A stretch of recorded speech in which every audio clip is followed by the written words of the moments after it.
తాడేపల్లిలోని వైసీపీ కేంద్ర కార్యాలయానికి నోటీసులు ఇచ్చారు పోలీసులు. ఈ నెల 5న జగన్ నివాసం ముందు 2 సార్లు అగ్ని ప్రమాదం జరిగింది. ఈ వరుస అగ్ని ప్రమాదాల ఘటనలపై తాడేపల్లి పోలీస్ స్టేషన్లో కేసు నమోదైంది.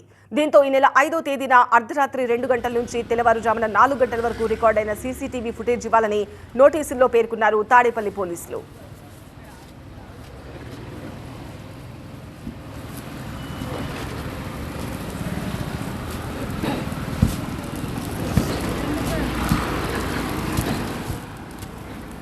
మరోవైపు తాజా ఘటనల నేపథ్యంలో అలర్ట్ అయ్యారు ఏపీ పోలీసులు.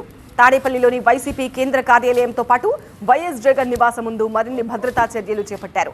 జగన్ నివాసానికి వెళ్లే మార్గంలో సెక్యూరిటీ కెమెరాలు ఏర్పాటు చేశారు.